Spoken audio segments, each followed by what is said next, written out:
That's crazy. Cars are stuck outside. People stuck in the water. You can't make it outside. It's just bananas. That is the sound of an emergency taking place. It could be a viral outbreak, criminal activity, wildfire, or extreme weather. Most of the alerts, they come from various sources. They can come from a federal source, the National Weather Service. They can come from a state source like the Maryland Emergency Management Agency.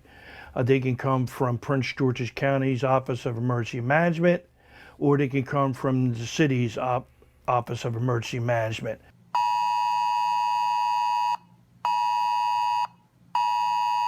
The flash flood, they started coming out. Heavy rains, they started coming out. And any lightning or thunderstorms or severe storms, they trigger the alert and it will go out on your cell phone. If you aren't connected to the internet via your smartphone, a computer, or keeping up with important news updates on your television, then you may find yourself in an emergency situation because you're unaware of it. So look, the bottom part of apartments have 2 feet of water. I've never been in my apartment where water was coming out like this. Look, I'm going down the steps. It's crazy. It's crazy.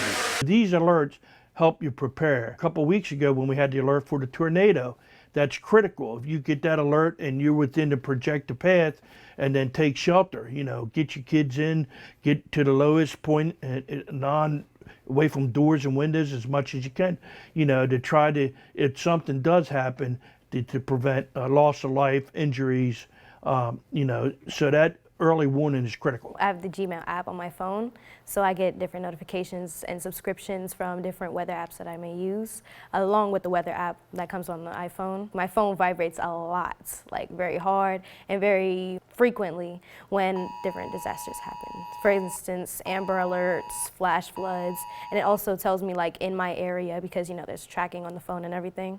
So it lets me know that it's in my area from this time to this time. The city of Laurel will do its best to ensure that you aren't left in the dark when an emergency arises. I coordinate all the resource support for the city for emergency incidents. There's 4 areas that I'm responsible for. Prevention, how to prevent incidents from happening and how to reduce the risks of both property loss and injuries. Response, if there's an actual incident, I coordinate support for the incident commander, be it the fire, police, or both.